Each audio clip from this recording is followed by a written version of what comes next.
흔들림이 시작되었다. 이런 주제로 제가 2번 설교하려고 합니다. 여러분, 흔들림이라는 말을 들어보셨습니까? 흔들림이라는 말을 우리가 다른 말로 표현하면은 체질, 채로 이렇게 흔들어서 떨려져 나가고 위에 남고 하는 것이죠. 키질. 옛날 분들은 다 좀 경험을 하셨겠지만 젊은 분들은 좀 생소할 겁니다. 저게 뭔가. 이 체질이나 혹은 키질의 목적이 무엇인지 잘 아십니다. 쓸 것과 못 쓸 것을 가려내는 것입니다. 이 종말의 시대에도 구원을 받을 자와 받지 못할 자들이 구별될 것입니다. 알곡과 가라지가 나누어질 것입니다. 여기에서 중요한 점은 이 알곡과 가라지가 분리되기 전에는 함께 같이 있었다는 것입니다. 같이 있다가 분리된 겁니다. 다시 말해서 이 종말의 시대에도 이 교회 안에 함께 있던 자들이 일부는 분리되어 떨어져 나간다는 것입니다. 슬픈 일이지만 그것은 불가피한 일입니다. 이렇게 해서 이 마지막 시대에 분리되어 떨어져 나가게 하는 것을 우리는 흔들림이라고 합니다. 흔들림. 예수님께서 이와 관련돼서 이미 누가복음 22장 31절에 이렇게 말씀하셨습니다. 시몬아 시몬아 보라 사탄이 밀가부르듯 하려고 너희를 청구하였으나 이 밀가부른다는 것이 키질한다는 것입니다. 떨려져 나가게 한다는 것입니다. 이 같은 성경절을 조금 특이한 성경입니다. 이 MSG라고 하는 성경은 메시지 바이블이라고 하는 것인데 아주 쉽게 풀어서 설명해 놓은 영문 성경입니다. 여기에 보면은 영어로 stay on your toes라고 하는 말이 있어요. 이거를 이제 의역해서 풀면 이런 것입니다. 시몬아, 긴장하고 정신 차리고 있어라. 사탄이 밀에서 결을 분리시키는 것처럼 너희 모두를 나에게서 분리시키기 위하여 전력을 다하고 있다. 누가요? 사탄이. 이 흔들려서 떨어져 나간다고 하는 것은 예수 그리스도로부터 분리되는 것입니다. 이 교회에서 분리돼서 떨어져 나간다는 것은 이 교회가 상징하는 예수 그리스도로부터 떨어져 나가는 것입니다. 예수님께서 이와 관련된 비유로 마태복음 13장 20절과 21절에 이 씨 뿌리는 자의 비유와 그 씨를 받는 씨가 떨어지는 밭의 종류를 여러 가지 말씀하시면서 돌밭에 대한 말씀을 하셨습니다. 이 씨가 이 돌밭에 뿌렸다는 것은 말씀을 듣고 즉시 기쁨으로 받되 그 속에 뿌리가 없어 잠시 견디다가 말씀을 인하여, 이 말씀을 인하여라고 하는 말은 말씀을 순종하려고 하다 보니까 혹은 말씀을 순종하는 과정에서 환난이나 핍박이 일어나면은 넘어지는 자가 이 돌밭에 씨 뿌림을 받은 마음을 가진 사람들이다, 그런 뜻입니다. 이것을 이 현대어 번역 성경에 보면은 조금 더 실감나게 표현이 되어 있습니다.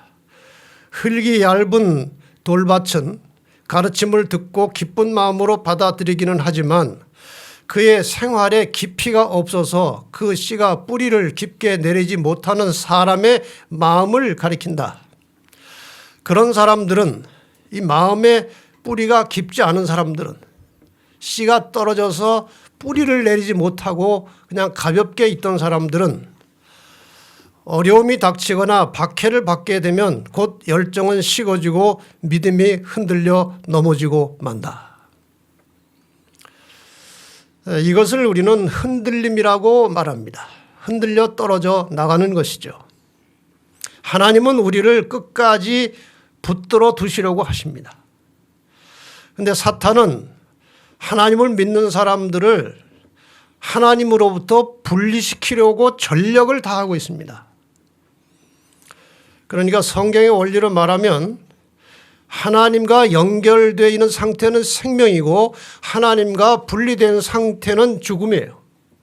이것이 아담과 하와의 운명이었습니다. 그 당시 하나님과 연결된 상태로 있다가 말씀에 불순종함으로 분리됨으로 죽은 것입니다. 자, 그럼 이 붙들어 두려고 하시는 하나님, 분리시키려고 하는 사탄, 같이 일을 하는데 누가 일하기가 더 쉬울까요? 하나님이 쉽겠습니까? 사탄이 쉽겠습니까? 이 책을 제가 종종 인용합니다. 영적 세계로의 여행이라고 하는 책은 이미 제가 여러 차례 말씀드린 대로 그 사탄 숭배하는 예배에 참석하고 이 사탄을 숭배하는 일에 여러 해 동안 이제 참여했던 한 청년이 극적으로 거기서 탈출해서 그 사탄 세계에서 일어나고 있는 여러 가지 실제적인 이야기들을 모아놓은 책입니다. 이 속에 아주 흥미있는 이야기거리가 많아요. 여기에 이런 이야기가 나옵니다. 102, 103 쪽에 보면 창조주 하나님은 말이죠. 자기들끼리 하는 말이에요. 거짓말을 못할 뿐더러 그는 그분의 말을 사람들로 하여금 믿게 하기 위해서 사람들의 감정과 생각을 통제하거나 흔들리지 않습니다. 그러니까 강제로 하나님께서 사람의 마음을 움직이지 않으신다는 거예요. 사람들이 창조주의 진실을 믿고 그것을 스스로 받아들여 주기를 원하지요. 이것이 바로 하나님께서 인간에게 부여하신 자유의지입니다. 자유의지를 가지고 본인이 선택해서 하나님을 사랑하든지 하나님을 거역하든지 자신의 의지를 가지고 결정하게 되어 있습니다. 반면에 영들은, 이 사탄은 거짓말을 할 수 있고 사람들로 하여금 그들의 인생에 있어서 중요한 결정을 할 때 자신들의 감정에 의지하도록 교묘하게 꿰지요. 영들은 인간들의 마음을 그릇된 생각들로 가득 채우지요. 그러면 사람들은 자연스럽게 그런 것들을 받아들이고 앞으로도 계속 그렇게 해나가지요. 이 싸움에서 누가 유리해요? 사탄이 유리합니다. 사탄은 거짓말할 수 있고 강요할 수 있어요. 하나님은 그걸 못하십니다. 그리고 이 사탄이 일하기가 더 쉬운 또 하나의 이유는 이 인간의 체질 자체가 이 죄성을 가지고 있기 때문에 또 원래 아비가 마귀이기 때문에 이 사람들의 생각이나 활동하는 것이 사탄의 정신과 훨씬 더 조화가 되고 자연스러워요. 그러니까 사탄이 시키는 일은 결심을 안 해도 쉽게 할 수 있고 하나님이 요구하시는 일은 결심을 하고 기도를 해야 간신히 할 수 있어요. 그러니까 더 사탄이 유리한 것입니다. 그래서 이 세상에는 언제나 사탄의 편이 훨씬 많은 다수고 비교할 수 없을 만큼 악의 세력이 큰 것입니다. 그래서 우리 그리스도인들은 이 영적인 세계가 어떻게 움직이고 있는지 잘 알아야 됩니다. 이걸 이해를 잘 못하면 그냥 속거나 흔들려서 떨어져 나가게 되어 있습니다. 잘 아시는 성경절 하나 보겠습니다. 고린도후서 4장 18절. 우리의 돌아보는 것은 보이는 것이 아니요 보이지 않는 것이다. 이 그리스도인들이 관심을 가지고 관찰해야 될 것은 보이는 세계가 아니고 보이지 않는 영적인 세계입니다. 보이는 것은 잠깐이요 보이지 않는 것은 영원함이니라. 왜 그렇습니까? 보이는 세계는 언젠가 완전히 없어집니다. 언제? 예수님이 재림하실 때. 다 끝납니다. 그러나 보이지 않던 영적인 세계는 예수님의 재림을 통해서 가시적으로 현실로 일단 나타나면 그것은 영원한 것입니다. 그래서 지혜로운 그리스도인들은 이 보이지 않는 영적 세계에 관심을 쓰고 산다는 것이죠.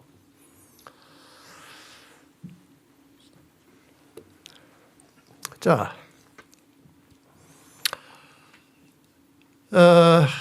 이 그림을 좀 보십시다. 이 그림은 뭐 여러분이 아마 처음 보시는 그림일 것입니다. 제가 누구에 부탁해서 좀 그려온 그림이에요. 여기 기독교라는 나무가 있습니다. 이 뿌리는 하나님이십니다. 그 다음에 무신론이라는 나무가 있습니다. 그리고 여러 다양한 종교들이 있습니다. 종교의 종류가 많아요. 그러나 종교의 종류가 아무리 많든 적든 상관없이 이 모든 것들은 무신론과 연결되어 있고 그 뿌리는 하나입니다. 사탄입니다. 종교의 모양은 다르게 나타나지만 뿌리는 하나예요. 온 세상의 참신은 하나님 한 분이십니다. 인정하십니까? 그런데 또 하나의 영적인 존재, 인간보다는 탁월한 또 하나의 영적인 존재가 있는데 그걸 자기가 신이라고 그럽니다. 그것이 바로 가짜신 사탄입니다. 이 가짜신 사탄이 주로 하는 일은 사람을 미혹해서 멸망으로 끌어가는 것입니다. 자, 인간을 멸망으로 인도하는 사탄의 전략이 어떤 것인지 여러분 잘 살펴보시기 바랍니다. 1단계는 사탄이 인간을 미혹하는 멸망으로 끌고 가는 1단계는 무신론입니다. 이리로 끌고 갑니다. 그래도 인간에게는 뭔가 절대자를 신뢰하고 의지하고 싶은 본능이 있어요. 신앙심이 있는 것입니다. 하나님께서 그것을 불어넣으셨어요. 그래서 자꾸 신을 믿으려고 하니까 잡신을 만들어 놨습니다. 하나님 외에 다른 모든 신들은 사탄이 만든 작품이에요. 뿌리는 사탄입니다. 잡신을 믿게 만드는 것입니다. 하나님은 믿지 말라 이거예요. 그래도 하나님 믿는 사람들이 있지 않습니까? 그 사람들은 어떻게 또 할까요? 오류나 이단으로 잘못된 믿음을 갖게 해서 멸망으로 끌고 갑니다. 그래서 예수님께서 나더러 주여 주여 하는 자마다 천국에 가는 것이 아니라고 하셨어요. 하나님의 법이 무엇인지 그분의 뜻을 제대로 알고 믿으라는 것입니다. 그런데 많은 그리스도인들이 그 하나님의 뜻과 법을 모르고 믿음으로 다시 사탄에게 넘어가고 있다는 것입니다. 자, 이렇게 오류에 빠지지도 않고 이단에 넘어가지도 않았을 경우에 사탄은 또 어떻게 합니까? 진리를 가지고 있는 것입니다. 광신자로 만드는 겁니다. 그리고 예배를 형식화시켜버리는 것입니다. 진리는 가지고 있지만 형식화시켜버리는 것입니다. 그리고 남은 자가 남는 것입니다. 이렇게 떨려져 나가고 끝까지 진리를 붙들고 순종하는 사람을 남은 자라고 하는 거예요. 종말 시대에는 이 남은 자들에게 격렬한 흔들림이 있을 것입니다. 이게 흔들림이에요. 예수 믿고 구원받았다고 저절로 천국까지 가는 것은 결코 아닙니다. 오늘날 많은 교회가 이렇게 가르치고 있어요. 한번 구원받았으면 그건 영원한 것이다. 하나님께서 다 이루어 놓으셨다. 그래서 구원받았으면 웬만큼 타락해도 결국은 구원받게 된다. 이것이 요즘 교회를 휩쓸고 있는 헛된 이론이에요. 그건 잘못된 것입니다. 예수 믿고 구원받은 사람들을 다시 멸망으로 이끌어가는 것이 사탄의 본업이에요. 그래서 한번 구원받았으면 영원히 구원받는 것은 철저하게 사탄의 속임수입니다. 그러면 사탄을 잘 모르는 겁니다. 사탄이 예수 믿고 구원받은 사람 가만두겠습니까? 절대로 그렇지 않죠. 흔들어서 떨어뜨리는 것입니다. 자, 어떤 방법으로 흔드냐? 이 종말 시대의 흔들림의 유형을 보면 대개 정리하면 이런 것입니다. 진리를 가지고 있지만 세속화로 흔듭니다. 그 다음에 두 번째는 번영과 역경을 통해서 흔들어서 떨어지게 합니다. 그 다음에 이것은 하나님이 쓰시는 방법이에요. 고든 메시지, 고든 기별을 전하는 것입니다. 회개하라, 개혁하라. 이건 하나님께서 알곡을 남겨두시기 위해서 주시는 또 하나의 방법이에요.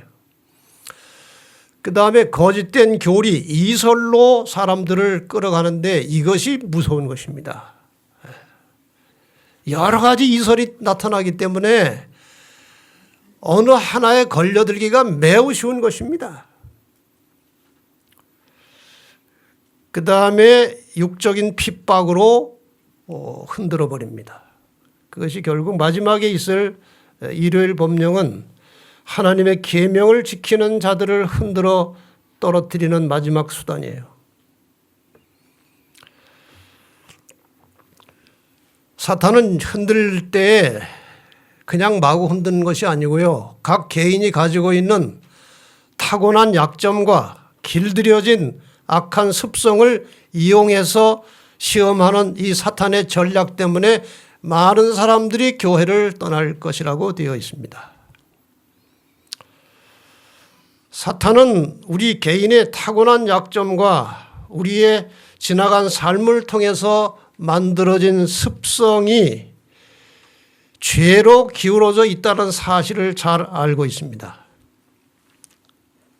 그래서 사탄은 모든 사람들을 똑같은 방법으로 시험하고 흔드는 것이 아니고 양복 맞출 때에 그 제단사가 다 옷의 이 치수를 재가지고 몸의 치수를 재가지고 각자의 몸에 맞추는 것처럼 사탄도 각 개인을 흔들 때 맞춤식으로 합니다. 돈에 약한 사람은 돈 가지고 흔들어요.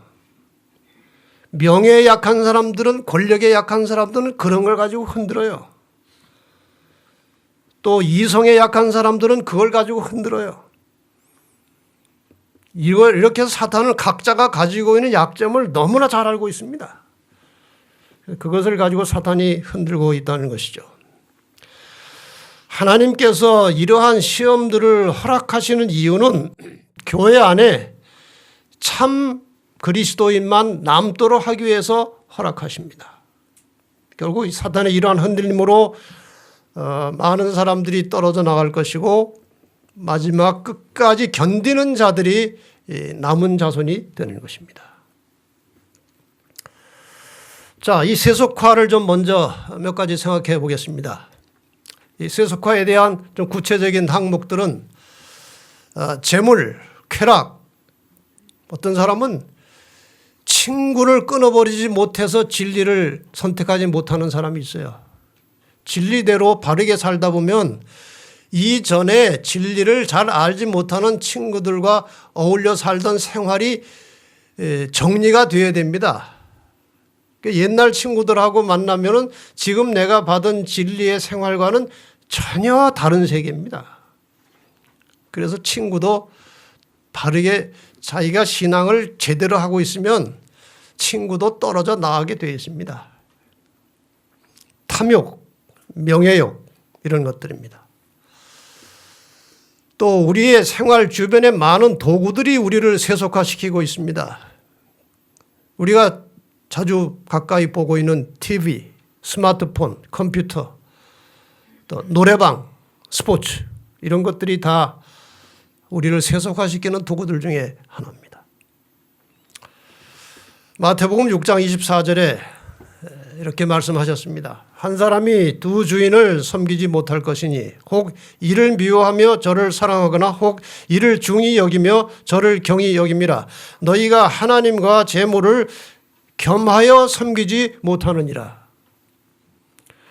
그러니까 우리가 하나님도 잘 믿고 또 열심히 일해서 돈도 잘 벌어서 부자로 살고 그 두 가지 하기는 불가능하다는 것입니다.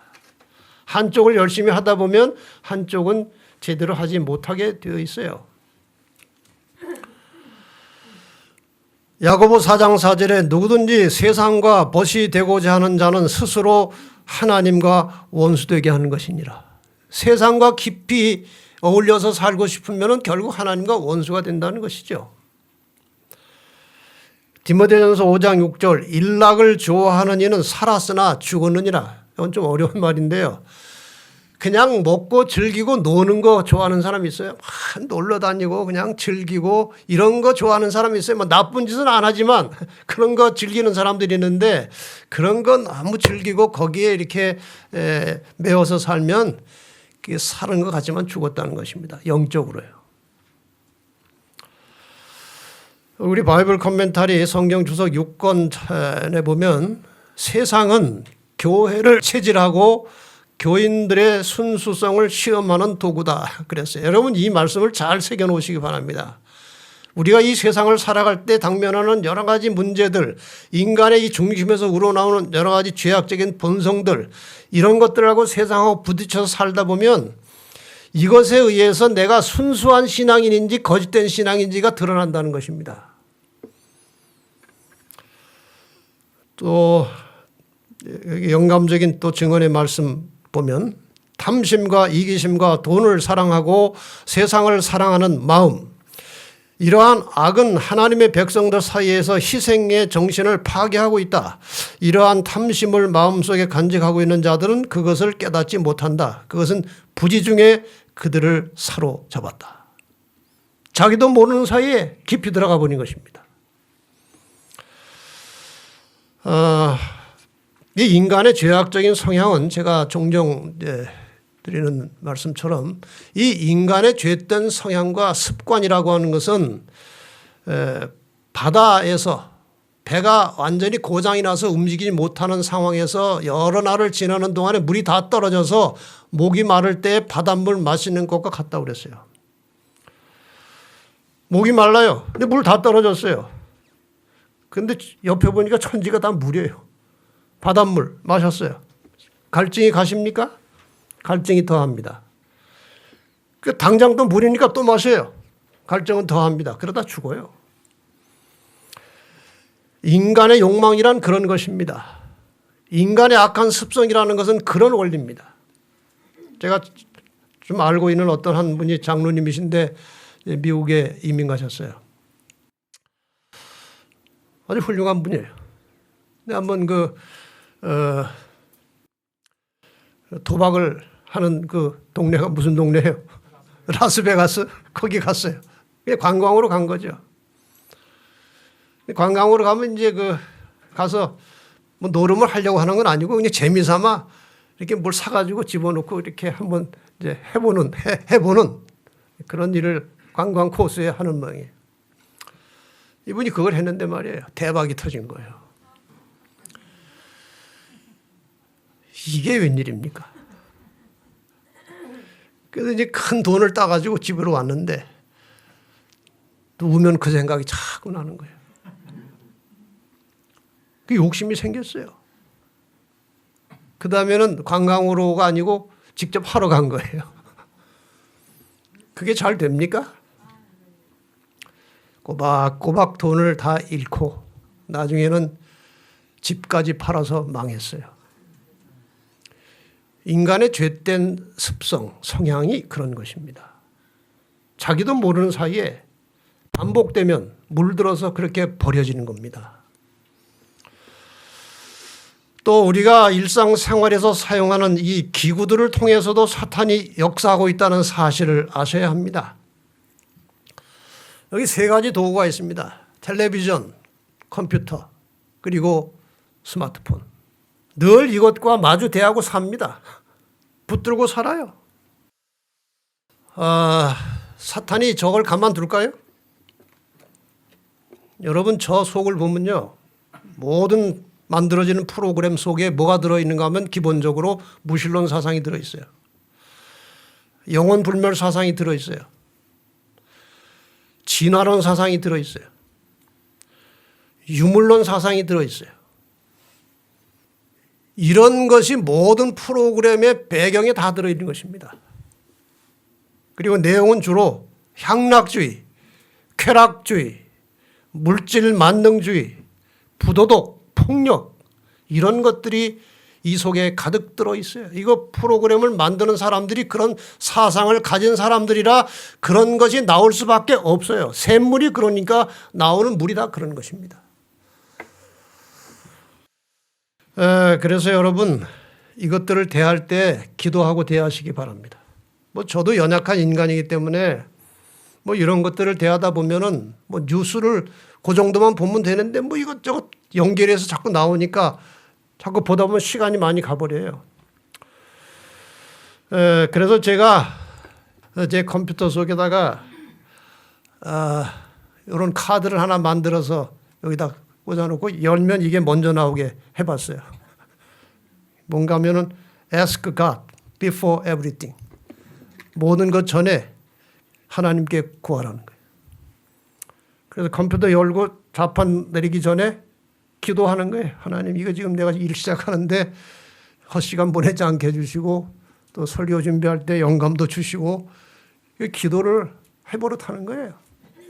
스마트폰에도 제가 초기 화면에 예수를 깊이 생각하라 이걸 이제 집어넣고 다녀요. 여러분 항상 이런 것들을 대할 때 기도하시기 바랍니다. 잘 선별해서 여기에서 나오는 설교들, 동영상들이 나의 인생에 내 신앙에 플러스가 되고 유익이 될 수 있도록 기도하고 켜시기 바랍니다. 안 그러면 사탄이 여러 방법으로 우리를 미혹할 것입니다.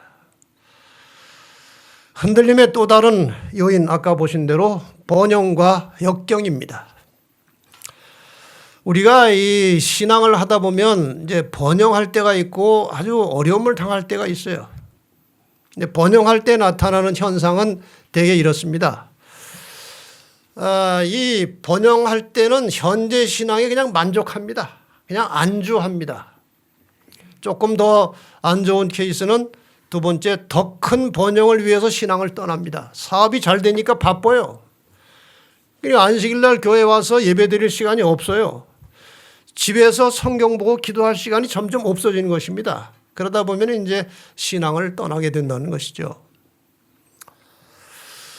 그러나 이 번영할 때에도 이 번영을 주신 하나님께 감사하고 더 헌신하고 더 충성하는 사람들도 가끔 있습니다. 쉽진 않아요. 그러나 이것이 이상적입니다. 이렇게 해야 되는 것이죠.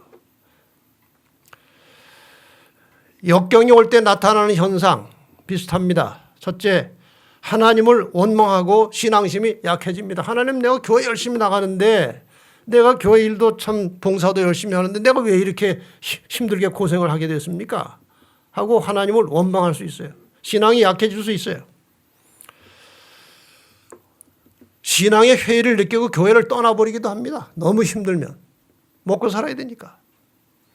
그런데 어떤 케이스는 더 많이 기도하고 하나님께 더 가까이 가서 매달립니다. 그 역경을 통해서. 제가 본인에게 양해를 구했습니다. 이 이야기를 해도 됩니까? 저희 집사람이 며칠 전에 우리 김옥희 집사님에게 옛날 사시던 경험 이야기를 잠깐 들어서 저한테 해주길래 제가 아주 감동을 받았어요. 한때 너무 생활이 어려워가지고 진짜 먹고 살기가 힘들 정도로 힘드셨대요. 근데 한 달에 최소한 300만 원 있어야 생활이 되는 겁니다. 우리 아시는 대로 집사님 아주 신실하게 신앙하시는 분이에요. 그런데 그런 역경이 있는 거예요. 그래서 300만 원이 필요하니까 하나님 알아서 해 주십시오. 제가 이렇게 사는 것이 주위에 빛이 되지 않습니다. 하나님이 도와주셔야 되겠습니다. 그리고 30만 원씩 11조를 그냥 낸 거예요.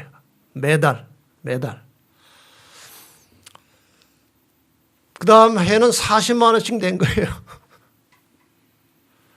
점점 생활이 좋아지고 수입이 늘어나고 지금은 꽤 넉넉히 사십니다.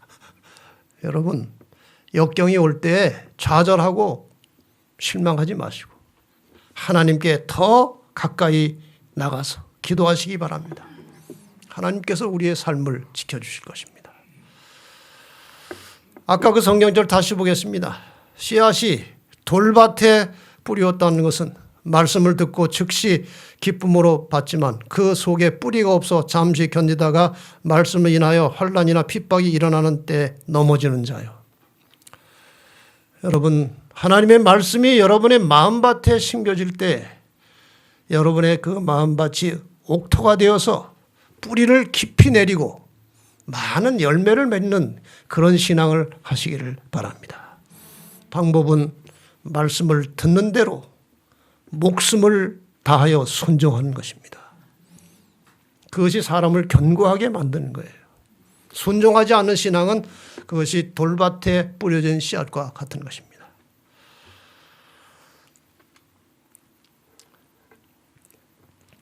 사도 바울은 이 번연과 역경에 대해서 이런 말씀을 하셨습니다. 빌립보 4장 11절로 13절에 내가 궁핍함으로 말하는 것이 아니라 어떠한 형편이든지 내가 자족하기를 배웠노니 내가 비천에 처할 줄도 알고 풍부에 처할 줄도 알아. 모든 일에 배부르며 배고픔과 풍부와 궁핍에도 일체의 비결을 배웠노라. 내게 능력 주시는 자 안에서 내가 모든 것을 할 수 있느니라. 여러분, 사도 바울은 그냥 개종하지 않고 유대인으로서 살았으면 출세해서 호의호식하고 멋지게 살았을 사람입니다. 복음을 위해서 모든 것을 포기하고 헌신하는 동안에 수많은 고난을 겪었습니다. 사도 바울의 이 경험 속에서 그가 배운 것은 어떤 형편에 처하든지 자족하며 살아야 되겠다는 것을 배웠습니다. 이 필립역이라고 하는 다른 번역에 보면은 좀 더 실감나게 기록되어 있습니다. 나는 상황이 어떠하든지 간에 만족하는 것을 배웠노라. 나는 이제 사태가 어려울 때 어떻게 살아야 하는지를 알고 번영할 때에도 어떻게 살아야 하는지를 아노라. 나는 내 안에서 사시는 그분의 힘을 통해 어떤 상황을 위해서든지 각오가 되었노라. 참 멋진 말 아닙니까? 여러분, 신앙하는 동안에 번영할 수도 있고 또 역경이 올 수도 있어요. 어떤 상황이 오든지 신앙의 피해를 보는 어리석은 사람들이 되지 마시기를 바랍니다. 사도 바울처럼 어떤 상황에서도 자족할 줄 알고 적응할 줄 알고 대처해서 스스로의 힘이 아니고 능력 주시는 자 안에서 모든 것을 잘 헤쳐나가셔서 이런 번영과 역경 속에서도 흔들리지 않게 되시기를 바랍니다. 이 흔들림이라는 책자가 있습니다. 이건 여러분이 거의 가지고 계시지 않은, 제가 연합회 목회부에 있을 때에 어느 분의 그 번역을 이제 의뢰해서 이제 만들어낸 책인데 내용을 보니까 이 시대에 아주 적합한 책 같아서 제가 이제 다시 만들어 볼까 지금 계획은 하고 있습니다. 이 책에 보면 참된 만족이란 그 어떤 것에 의해서도 요동함을 받지 않는 마음의 상태이다. 이러한 마음의 만족은 그리스도와 끊임없는 관계를 맺고 그분에 대해 명상함으로 얻을 수 있다.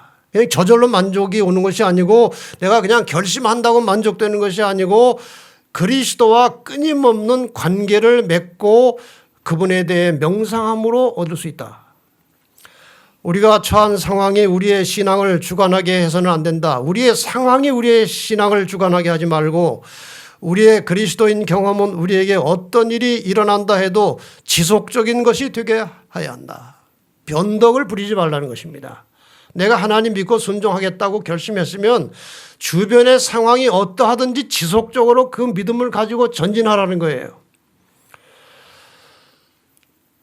나로 가난하게도 마옵시고 부하게도 마옵시고 오직 필요한 양식으로 내게 먹이시옵소서. 이게 여러분의 날마다의 기도가 되기를 바랍니다. 그래서 제가 종종 드리는 말씀대로 그리스도인은 영향을 받는 사람이 아니고 영향을 주는 사람이 되어야 합니다. 주변의 여건이나 환경이나 주변 사람들로부터 영향받아서 흔들려 움직이지 말고 다른 사람에게 영향을 주는 견고한 믿음을 가진 그리스도인들이 되시기를 바랍니다. 그 다음에는 이제 고든 기별입니다. 이 고든 기별은 하나님께서 그 백성들을 가려내는 방법 중에 하나입니다. 여기 성경절을 좀 보겠습니다. 예레미야 32장 33절과 34절에 보면 하나님이 하시는 말씀이에요. 그들이 내 백성이 등을 내게로 향하고 얼굴을 내게로 향치 아니하며 내가 그들을 가르치되 부지런히 가르칠지라도 그들이 교훈을 듣지 아니하며 받지 아니하고 하나님의 백성들이 하나님이 가르치고 교훈해도 안 듣더라는 겁니다. 싫어하는 거예요, 그것을. 여기 이사야 30장 9절로 11절의 말씀을 이 현대어 번역에서 보면은 참 아주 실감나게 묘사를 해놨습니다. 그들은 반역하는 백성이요 거짓으로 가득 찬 자식들이다. 그들은 내 백성이라고 주장하지만 내가 가르치고 요구하는 것은 듣기도 싫어하는 자식들이다. 그들은 예언자들의 입을 막아놓는다. 선지자들이 말 못하게 막는다는 거예요. 너희는 예언하지 말아라. 옳고 바른 소리는 그만하고 우리 마음에 맞는 말을 하여라. 우리에게는 속임수라도 좋으니 부드러운 말을 좀 하여라. 아첨하는 말이라도 좋으니 기분 상하지 않게 예언해라. 차라리 우리가 가는 이 고든 길에서 너희가 비켜서고 우리가 가는 이 바른 길에서 너희가 떠나라. 다시는 이스라엘의 거룩하신 분을 우리 앞에 거론하지 말아라. 이것이 선지자가 하나님의 기별을 받아서 전하는 그 시대의 백성들의 상태입니다. 직언을 듣기 싫어하는 것입니다. 교훈을 받기 싫어하는 거예요. 구약에 나오는 선지자들이 이스라엘 백성들에게 전하는 그 메시지나 권면의 말씀을 들어보면 격려와 칭찬보다는 훈계하고 경고하고 질책하고 징벌하는 예언들이 많이 나와요. 왜 그렇습니까? 왜 좀 좋은 말 안 하고 왜 이런 말을 자주 합니까? 선지자들이? 인간은 타고난 죄성 때문에 늘 하나님의 말씀을 거역하고 벗어나서 순종하지 않고 살고 있어요. 그러기가 쉬워요. 그래서 선지자들이 그걸 자꾸 견책하는 것입니다.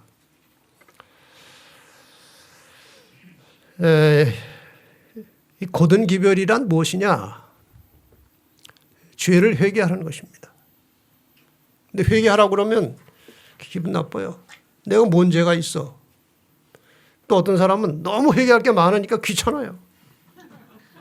회개하기 싫어요.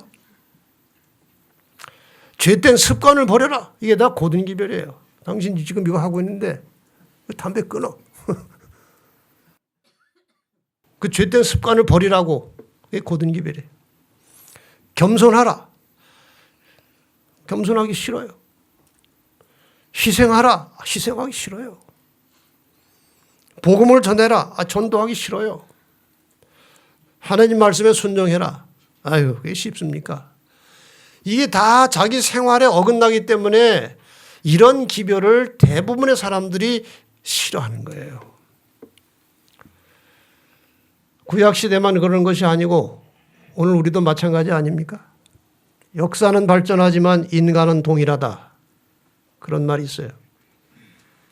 인류는 발전하지만 인간은 다 비슷한 거예요. 구약시대의 이스라엘 백성들이 오늘 우리나 똑같은 것입니다. 이 마지막 때에 대해서 디모데후서 4장 3절과 4절에 사도 바울이 이렇게 권면합니다. 때가 이르리니 사람이 바른 교훈을 받지 아니하며 귀가 가려워서 자기의 사욕을 좇을 스승을 많이 두고 그 귀를 진리에서 돌이켜 허탄한 이야기를 좇으리라. 교회 와서 성경에 나온 참된 진리의 말씀을 듣는 것보다 그냥 이런저런 세상 얘기, 허탄한 얘기 듣는 게 더 재밌고 좋다 이것입니다. 이 마지막 때에. 그러니까 설교자는 또 거기에 맞춰서 청중들의 비유를 또 너무 거스르면 안 되니까 거기에 맞춰서 설교를 하다 보니까 교회가 시들어가는 겁니다. 그러니까 뭐 현대 종교인들이 좋아하는 세 가지 설교 경향 아시죠? 첫째, 은혜스러운 위로와 격려의 설교를 좋아합니다. 내가 한 주일 동안 피곤하고 지쳐서 왔는데 좀 위로 좀 하시오. 나 피곤해 요새 코로나 때문에 피곤한데 좀 용기를 주시오. 그거 못하겠으면 재미있고 편안하고 부담 없는 설교하시오. 이것도 저것도 못하려면 짧고 간단하게 하시오. 이것이 요즘 교회에 앉아서 설교 듣는 사람의 대체적인 성향입니다. 여러분은 그렇지 않은 것 같아요. 제가 보니까. 하나님께서는 그분의 종들에게 말씀하신다. 크게 외치라. 아끼지 말라. 내 목소리를 나팔같이 날려 내 백성의 그 허물을, 야곱집의 그 죄를 고하라 그랬어요. 그 허물을, 죄를 고하라는 것이에요. 회개하고 돌이키라고.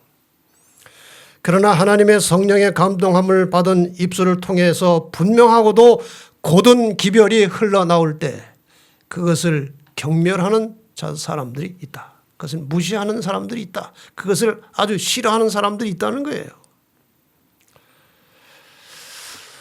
물론 설교자는 고든 기별만 전해도 안 되고 여러 가지 은혜와 그리스도의 사랑에 관한 설교도 필요합니다.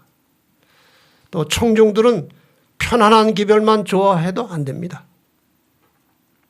이것이 우리의 태도여야 하는 것이죠.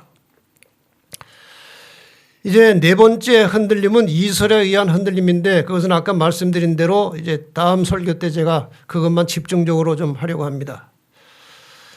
세속화, 번영과 역경, 고든 기별로도 이 고든 기별로 흔들어도 떨어지지 않을 경우에 어떻게 할 것입니까? 그 다음 단계. 제가 그냥 상상해 본 것입니다. 밤나무를 밤이 다 이제 잘 연글었어요.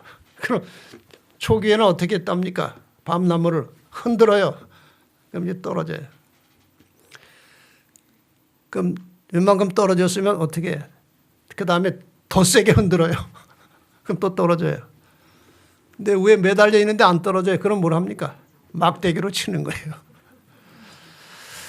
지금까지 말씀드린 그 흔들림의 방법에 떨어지지 않은 사람들에게 가하는 사탄의 최후의 방법은 핍박이에요. 그 다음에 핍박이 오는 것입니다. 그래서 이 마지막에 핍박이 오는 것은 지극히 당연한 것입니다. 그것이 마지막 수단이기 때문에 그래요. 육체적 핍박이 오는 것입니다.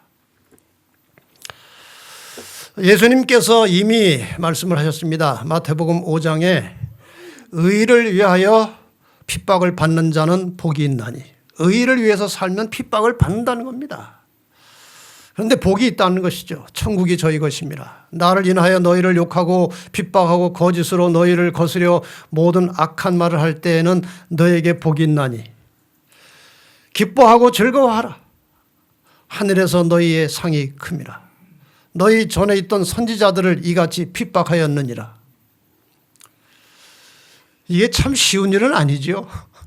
예, 욕하고 핍박하고 악한 말을 할 때 기뻐하고 즐거워하라.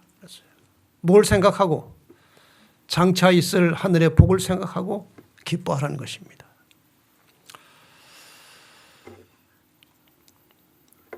고린도후서 11장 23절 27절에 보면 이 사도 바울이 의를 위하여 복음을 위하여 일하는 동안에 얼마나 힘들게 살았는지 참 적나라하게 사도 바울이 묘사를 해놨어요. 내가 수고를 넘치도록 하고 옥에 갇히기도 더 많이 하고 매도 수없이 맞고 여러 번 죽을 뻔하였으니 유대인들에게 40에 하나 감한 매를 5번 맞았으며 그 법칙으로 40대 이상 때리지 못하게 돼 있었나 봐요. 3번 태장으로 맞고 1번 돌로 맞고 3번 파선하는데 배가 파선된 거예요. 여행하는 중에 일주야를 기품에서 지냈으며 여러 번 여행의 강의 위험과 강도의 위험과 동족의 위험과 이방인의 위험과 시내의 위험과 광야의 위험과 바다의 위험과 거짓 형제 중에 위험을 당하고 또 수고하며 애쓰고 여러 번 자지 못하고 줄이며 목마르고 여러 번 굶고 춥고 헐벗었노라. 사도 바울의 이러한 경험을 제가 읽어보니까요, 너무나 부끄러운 거예요. 너무나 편한 상황에서 지금 일을 하고 있는 것입니다. 여러분은 어떠십니까? 이런 상황에서도 사도 바울은 자족하고 살았다고 그랬어요. 이런 형편에서도 사도 바울은 만족할 줄 알았어요. 이런 신앙이 오늘 저와 여러분에게 필요한 것입니다. 예수를 믿고 예수를 전하는 사람들이 왜 이렇게 핍박을 당하고 있습니까? 왜 이렇게 핍박을 당해야 합니까? 사탄이 임시로 지배하고 있는 이 죄악 세상에서 하나님의 백성들이 고난당하고 핍박당하고 때로는 죽음의 위험에 처하게 되는 것은 당연한 것입니다. 왜냐하면 사탄은 이 세상을 자기 것으로 생각하고 있어요. 근데 하나님 백성들은 자꾸 뭐라고 말해요? 하나님의 것이다 하는 거예요. 사탄은 자기가 주인처럼 생각하고 있어요. 근데 하나님 믿는 사람들은 하나님이 주인이시다는 거예요. 그러니까 사탄이 가만둘 리가 없습니다. 대적 중에 대적입니다. 그래서 이러한 일은 세상 끝날까지 있을 것입니다. 어쩌면 종말 시대에는 이러한 일이 더 심화될 것입니다. 이 선악의 싸움터에서 사탄의 정신이 어떤 것인지 이 책에 아주 구체적으로 나와 있습니다. 여러분 이 책을 잘 모르실 겁니다. 이것은 이제 유대인의 시온 의정사라는 것입니다. 이 속에 앞으로 어떤 과정과 절차를 거쳐서 세계를 지배할 것인지에 대한 아주 상세한 계획이 나와 있어요. 이 속에. 이게 한 130여 년 전에 이 유대인들의 엘리트 그룹이 이 세계를 정복해서 하나의 정부로 만드는 상세한 과정과 전략을 밝혀놓은 책입니다. 이 시온 의정서라는 책이. 그런데 이 130여 년 전에 써놓은 책이요, 지금 오늘 우리 사회에서 거의 그대로 일어나고 있어요. 거의 그대로 일어나고 있습니다. 11쪽에 정치를 하고자 하는 사람은 기만과 위선을 써야 한다. 민중에게 미덕이 되는 정직이나 솔직성 같은 것은 정치를 위태롭게 만들 뿐이다. 12쪽에 목적은 수단을 정당화한다. 우리들의 계획을 성공시키기 위해서는 선이라든가 도덕 같은 것에 구애받을 필요가 없다.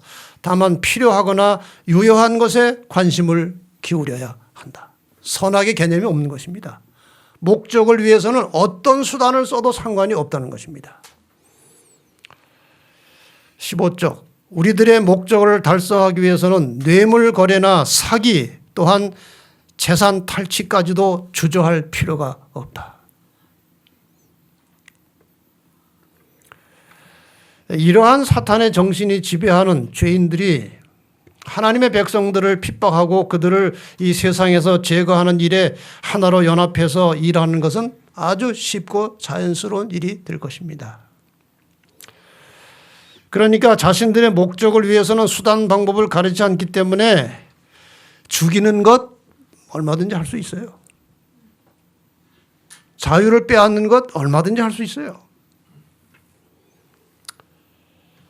여러분이 아시는 대로 이 공산 정권의 목적을 이루어가는 과정에서 수많은 사람들이 억울하게 죽는 겁니다. 아무 소리 못하고 그냥 죽는 거예요. 이게 악의 실체입니다. 이러한 정신이 중세에도 있었고 가까운 종말의 시대에도 일어날 것입니다. 우리는 예언을 통해서 모든 것을 알고 있어요. 각오를 해야 되는 것입니다. 드디어 육체적 핍박의 시간이 다가오고 있는 겁니다. 이거는 지금 로마 시대와 중세 시대에 있었던 그런 일들이에요. 많은 사람들이 그냥 모함에 걸려서 죽었어요. 살질 못하는 겁니다. 그래서 동굴 속에 들어가 있어서 저기 동굴 속에 살다가 죽은 그리스도인들을 하나씩 하나씩 묻어놓은 그 무덤 아닙니까? 카타콤이라는 것이. 여기 각시대 대쟁터에 보면 이런 글이 있습니다. 제가 이걸 보고 다시 한번 오늘의 일어나는 일들을 실감하게 되었습니다. 그리스도인들은 가장 무서운 죄목으로 거짓 고소를 받았고, 옛날 초기 교회 당시입니다. 기근, 질병, 지진 등의 재난도 그리스도인으로 말미암아 생긴다는 원망을 들었다. 여러분, 로마 도시에 큰 화재를 일으켜놓고요, 네로가 교인들이 불질렀다고 그랬어요. 그래서 교인들 핍박을 시작한 것입니다. 자기가 그렇게 해놓고 로마를 다시 만들려고 하다 보니까 말을 안 듣는 거예요. 다시 멋지게 로마를 건설해야 되는데 도시를 다 불태워버려 놓고 교인들이 불태웠다고 그런 거예요. 그들이 일반 사회의 미움과 의심의 대상이 되자 밀고자들은 이의를 얻기 위하여 무죄한 사람들을 모호했다. 예수 믿는 사람들 그 신고하면 상금을 줬어요. 상금. 그러니까 뭐 막 신고가 들어오는 것입니다. 그들은 로마 제국의 반역자, 종교의 적, 사회에 해를 끼치는 자로 정죄되었다. 수많은 사람들이 원형극장에서 짐승의 밥이 되기도 하고 화형에 처해지기도 하였다. 또한 십자가에 못 박혀서 죽었거나 짐승의 가죽을 씌워서 투기장에 던져짐으로 개에게 찢겨 죽은 자들도 있었다. 자, 이번에 코로나 사태가 어떻게 흘러가는지 여러분이 잘 아십니다. 출발 때부터 그 화살은 교회를 향한 것입니다. 교회. 중간에 교회가 많은 순환을 당했습니다. 2020년 7월 17일자 세계일보에 이런 제목이 실렸습니다. 코로나 방역 지침. 다른 종교 놔두고 왜 교회만 문제 삼나. 이것이 옛날에도 있었던 것입니다. 초기 교회 기독교인들 아무 죄가 없었지만 누명을 씌워서 핍박하는 겁니다. 여러분, 이제 이 교회가 본격적으로 핍박이 시작됐다고 저는 봅니다. 좋아질 가능성 거의 없습니다. 여기에 우리는 대비를 해야 된다는 것이죠. 예언을 알기 때문에 우리는 대비를 해야 되는 거예요. 자, 그런데 이 싸움의 대부분은 경배 싸움이에요. 사탄은 자기를 신으로 믿으라는 거예요. 그리스도인은 기독교인들은 하나님이 신이라는 거예요. 이것 때문에 충돌해서 싸움이 일어나는 것입니다. 아담과 하와 이후에 선악의 싸움이 시작되었을 때 가인과 아벨의 싸움의 핵심이 경배 싸움이에요. 하나님을 바르게 믿느냐 잘못 믿느냐. 경배 싸움으로 동생을 쳐 죽인 겁니다. 다니엘도 다른 신에게 기도하는 자들 사자굴에 집어넣는다고 그랬어요. 이것도 경배 싸움이에요. 다니엘 세 친구 신상에게 절하지 말라는 명령을 들었습니다. 이것도 경배 예배 싸움이에요. 로마 시대에 황제를 숭배하면 살려줬어요. 예수 하나님 믿지 말고 황제를 숭배하라는 거예요. 일제 신사 참배, 이 우리나라에서 일어났던 일입니다. 하나님 믿지 말라는 것입니다. 마지막 시대에 어떤 일이 벌어집니까? 계시록 13장 8절에 죽임을 당한 어린 양의 생명책에 창세 이후로 농명되지 못하고 이 땅에 사는 자들은 다 짐승에게 뭐하리라? 경배하리라. 결국 마지막 싸움도 경배 싸움이에요. 그 짐승의 우상으로 말하게 하고 또 그 짐승의 우상에게 경배하지 아니하는 자는 몇이든지 다 죽이게 하더라. 죽일 수도 있다는 것입니다. 그 오른손에나 이마에 표를 받게 하고 누구든지 이 표를 가진 자 외에는 매매를 못하게 하니. 이 코로나 전략 중에 제가 쭉 요즘 뭐 저는 이제 계속 예언을 가르쳐야 되기 때문에 정보들을 이제 여기저기 깊숙이 좀 살펴보고 있는데, 코로나 전략 중에 나중에 백신 같은 거 거부하고 하면요, 생활 필수품을 구하지 못하게 하는 전략까지 세워 있어요. 이게 지금 전략입니다. 이렇게 해서 못 살게 만드는 것입니다. 살려면 하나님 포기하라는 겁니다. 결국 이 마지막 경배의 대상은 교황권입니다. 사탄을 대리해서 나타난 인간에게 경배하라고 하는 명령이 떨어질 날이 멀지 않아요. 지금 그렇게 되어가고 있어요. 자, 온 세상이 짐승을 경배하도록 강요하는 일은 개인의 자유가 보장된 민주주의 사회에서는 불가능한 것입니다. 결국 이렇게 갈 것인데 이것이 가능하려면 민주주의 사회에서는 불가능합니다. 자유가 있기 때문에.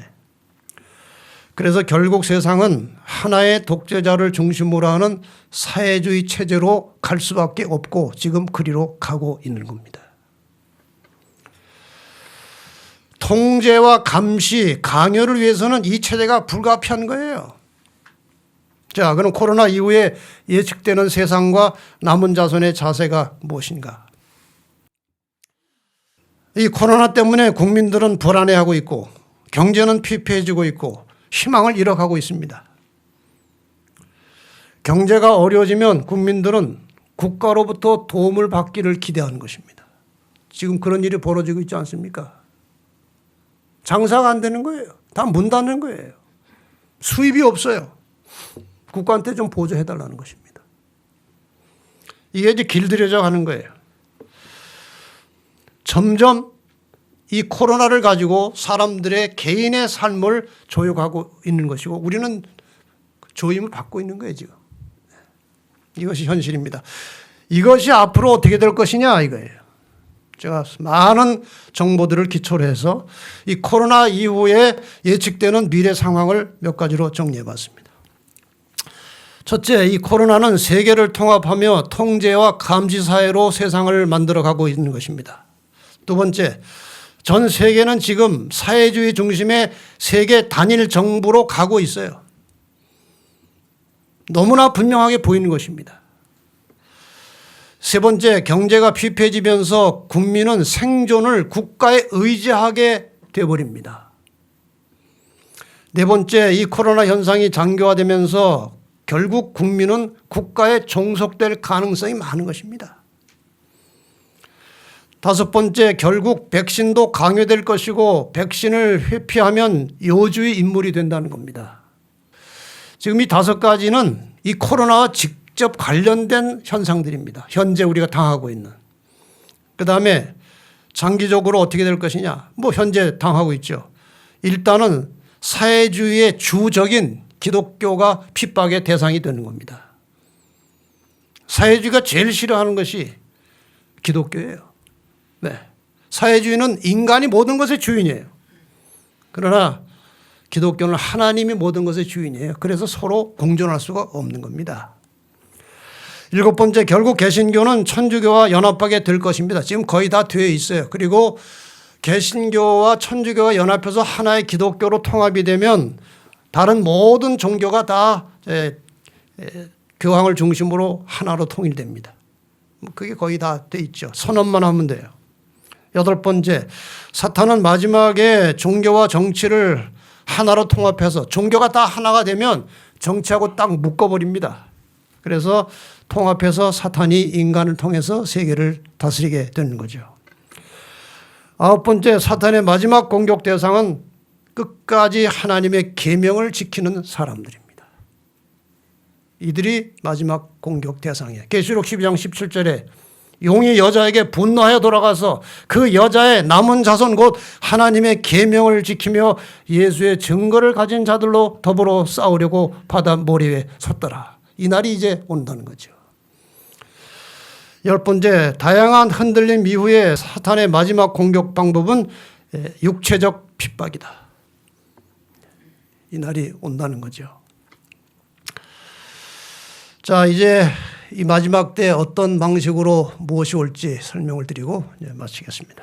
여기 마지막 사건들이라는 책에 보면 이 마지막에 일어날 일들이 상당히 구체적으로 묘사된 부분이 있어서 몇 구절 소개해 드립니다. 148페이지부터 이제 쭉 제가 읽겠습니다.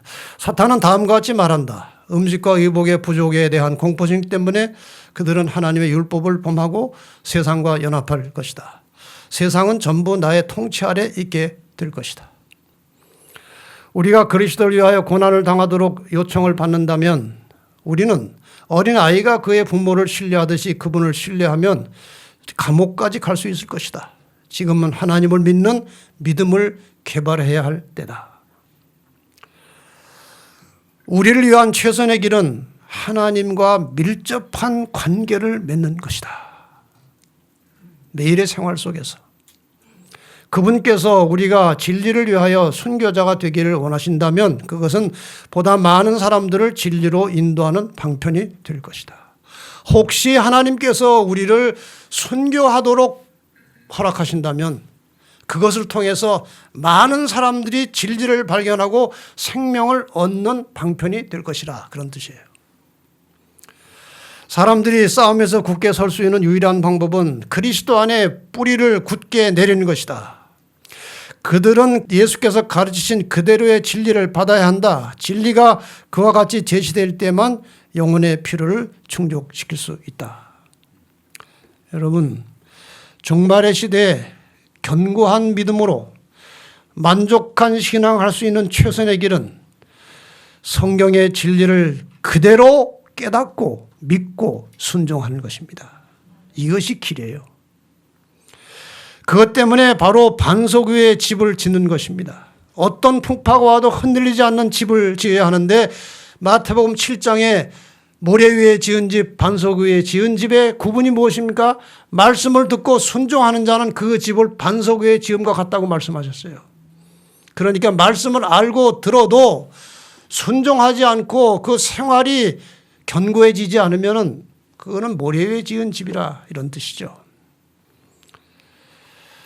여호와의 율법을 무시하는 일이 거의 전 세계적인 것이 될 때, 당신의 백성들이 그들의 동료 인간들에 의하여 고통에 짓눌리게 될 때에 하나님께서 개입하실 것이다. 하나님이 가만히 계시지 않으십니다. 일어나십니다. 당신의 백성들의 열렬한 기도는 응답을 받게 될 것인데 그분께서는 당신의 백성들이 전심으로 당신을 구하며 당신을 그들의 구원자로 의지하게 되기를 원하시기 때문이다. 여러분, 마지막 때가 되면 우리가 이전 어느 때보다도 정말 절실하고 간절한 심령으로 하나님께 메어 달리는 기도를 드릴 수밖에 없는 것입니다. 그렇지 않습니까? 하나님의 백성들이 그렇게 되기를 하나님이 원하신다는 거예요. 오늘도 지금도 우리가 전심을 다해서 하나님께 매달려 기도하시기를 바랍니다. 네. 하나님께서 개입하실 것입니다. 당신의 교회를 위한 하나님의 사랑은 무한하다. 그분은 교회의 순결 곧 현세와 영원한 유익을 위해 필수적인 것 외에는 어떤 고통도 교회에 임하도록 허락하지 않으신다. 핍박이 오긴 오지만 하나님께서 우리를 유익하게 할 만큼만 핍박을 허락하신다는 거예요. 그 핍박을 통해서 우리를 단련시키고 하늘에 살 수 있는 견고한 믿음으로 준비시키는 그러한 핍박 정도까지 허락하신다는 것입니다. 그러니까 하나님께서 우리에게 핍박을 견디고 이길 수 있는 힘도 주실 것입니다. 그분께서 시험과 시련을 통하여 교회에 가져다 주신 그 모든 것은 당신의 백성들이 십자가의 승리를 세상 모든 곳에 전할 수 있는 더욱 심오한 경건과 힘을 얻도록 하시기 위함이다. 고통, 십자가, 유혹, 역경 및 우리가 당하는 다양한 시련들은 우리를 순화시키고 거룩하게 하며 하늘 곳간에 적합한 사람이 되게 하는 하나님의 도구들이다. 마지막에 성도들이 받는 핍박은 구원받을 자들을 견고하고 확고한 믿음을 가지고 하늘에서 살기에 적합한 백성으로 준비시키는 것이고, 두 번째는 준비되지 못한 미지근한 신앙을 가진 자들을 흔들어 떨어져 나가게 하는 것입니다. 이래서 구원받을 자들이 이제 가시적으로 확정되는 것입니다. 기독교 신앙의 본질은 종말신앙과 순교신앙입니다. 이게 기독교 신앙의 본질입니다. 예수님께서 제자들에게 말씀하셨어요. 마태복음 24장에 그러므로 깨어있으라. 어느 날에 너희 주가 임하는지 너희가 알지 못함이니라. 너희도 아는 바니 만일 집주인이 도적이 어느 경점에 올 줄 알았다면 깨어있어 그 집을 뚫지 못하게 하였으리라. 이러므로 너희도 예비하고 있으라. 생각지 않은 때에 인자가 오리라. 여러분, 제자들 시대에 예수님 재림하지 않을 거 예수님이 아셔야 모르셔요? 아시지요? 적어도 제자들 시대에는 예수님 안 오십니다. 왜? 그 예언상 그렇게 될 수가 없는 거예요. 그런데 예수님께서는 제자들에게도 뭐라고 말씀하셨어요? 예비하고 있으라. 생각지 않은 때 인자가 오리라. 그래서 제자들도 자기 당대 재림을 맞이할 것으로 기대하고 사는 것입니다. 그런 마음가짐으로 살았어요. 그리고 또다시 주님은 이렇게 말씀하십니다. 마가복음 8장에 무리와 제자들을 불러 이르시되 아무든지 나를 따라오려거든 자기를 부인하고 자기 십자가를 지고 나를 쫓을 것이니라.